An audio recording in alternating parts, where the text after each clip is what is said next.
Tommy, back in the saddle, baby. How are you? I'm great. Tommy, I got to tell you, straight between the eyes, people really fucking dug it. And what we're doing is we're bringing albums back, retro, right?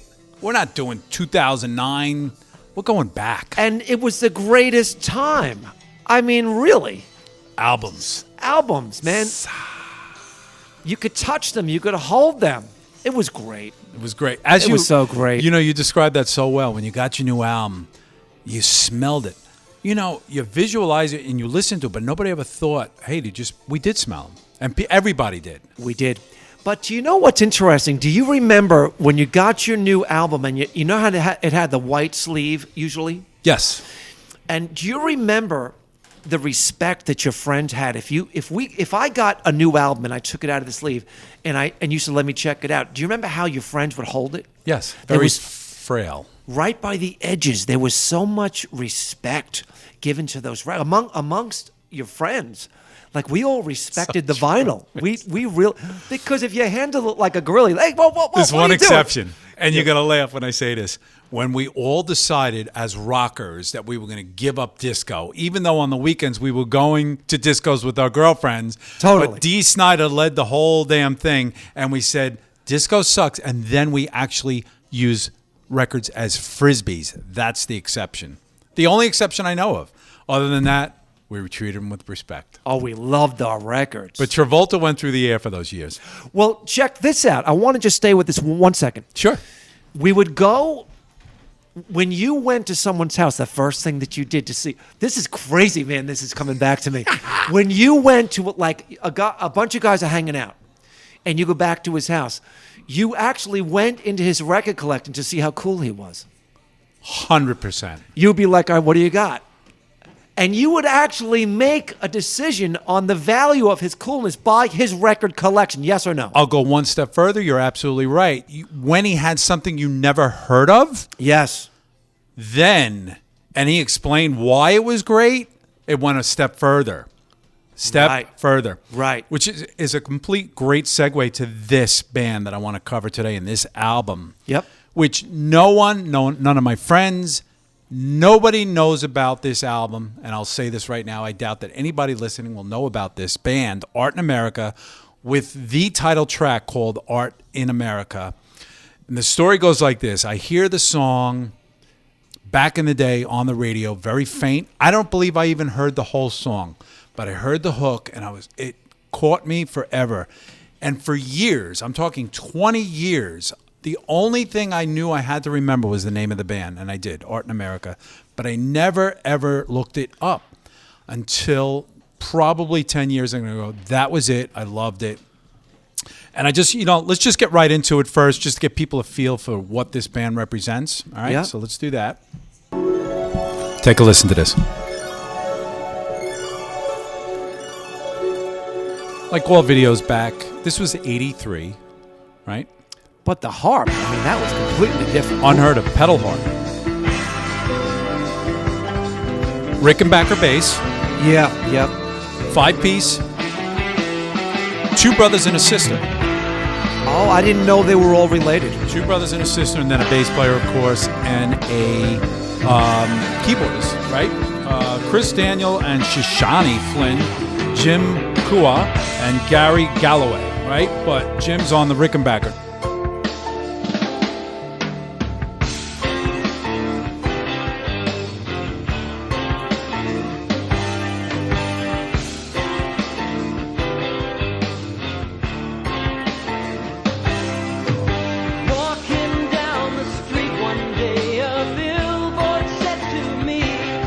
I didn't make this connection when I heard this song, but I will say right out of the gate that this song was produced by the same producer that produced ELP, Eddie Offer. Oh, Eddie Offer. Eddie Offer. Yes. So you start to hear similarities, but I don't want to even bring that up because to me it was a fresh new sound and the hook. We're going to get to it in a second. I'll be silent when we get to it. And the point is, I have to be honest. You want to call it a one-hit wonder? Although I don't look at the band as trying to make a hit. And it's coming up here. Let's listen here.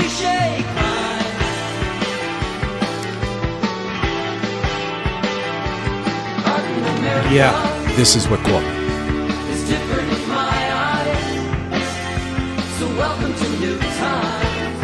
dark. And I started reading comments, and they said it's a haunting, dark melody. And that always catches me. Yes. Straight ahead.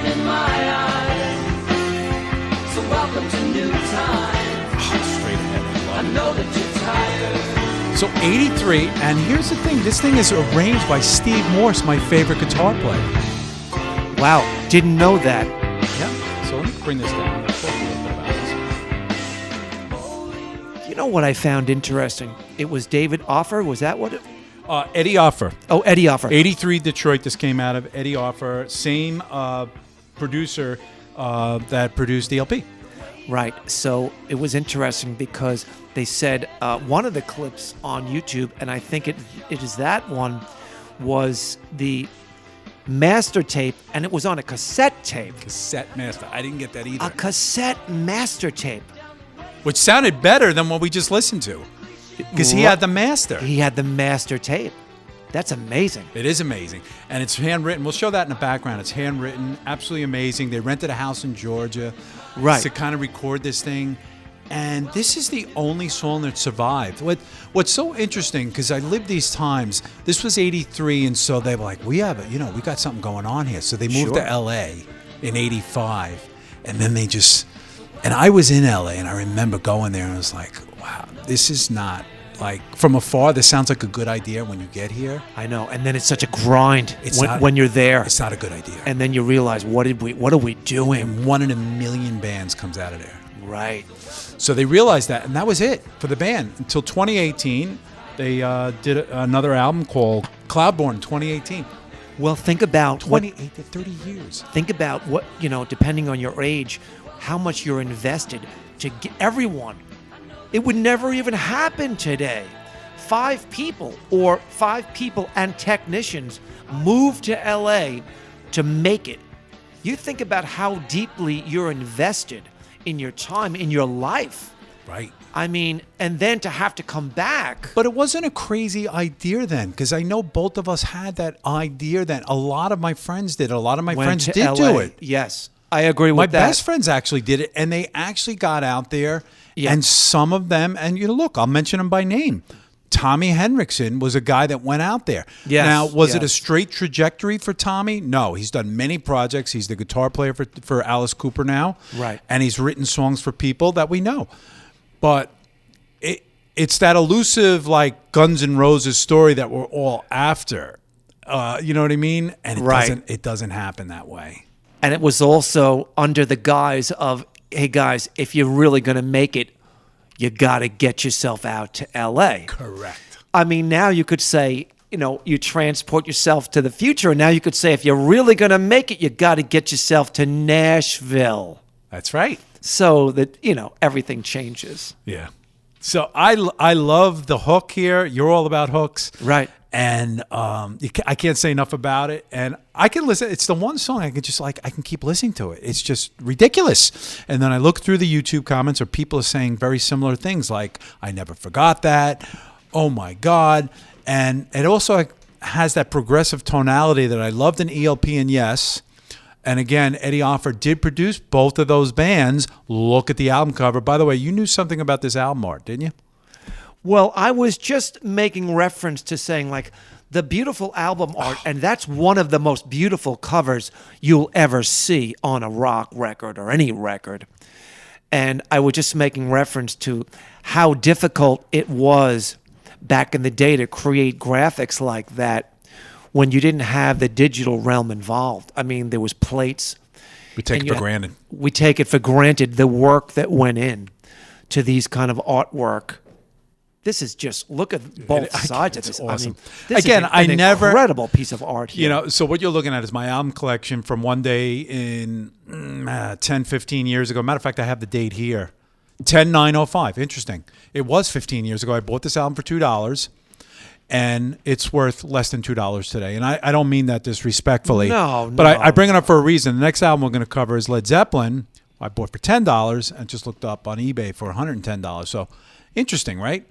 But awesome band, awesome togetherness of brothers and sisters on this, a great hit song that wasn't a hit song. By the way, it wasn't a hit song. I keep alluding to that it was hit. It was just the track that stood out. I title wonder, just out of sheer curiosity, where it did chart. Did it chart anywhere? I don't think so. It did not. One of the other things that I thought was magical when you watch that particular video, which is the cassette master, that's on YouTube, and you see their home movies and their old pictures. I just want to point out that they show the old house. Looks like a low ranch, almost something you'd see in Port Jeff Station, It right? does. It does. And it's actually in Georgia. And they rent this house to be in a space while they're recording this record. Exactly right. Now look, also in that YouTube video, there are pictures of them huddled in to an old movie house, and they're recording in the video portion, the video room, Yes. all paneled walls, a smaller room, Yep. because they wanted to get the acoustics for their vocals. That's just the magic. Brilliant. You know, the creativity that was going on. Whatever it then. took. Whatever it took. You know, you had some analog tape, and you had some microphones and whatever you had, and some tubes, and you had to make it work. Yeah. It wasn't that easy to create these things back in the day. No, but they took the time. I think it's a. You know, I'm so happy that all these years later, I'm able to talk about something that really I dug. That's it. I mean, that today's retro record review is just putting out something that really turned me on that nobody's ever heard of. I'm being very, very, and I love the fact that you loved it. Yeah. So awesome. Art in America, title track, Art in America. Yeah, and check it out. Yeah, check it out. Check out that video because it's really cool. Yep. Good stuff, Tommy. Thanks. Art in America is different in my eyes. So welcome to new times. I know that you're tired. Art in America is different in my eyes. So welcome to new times.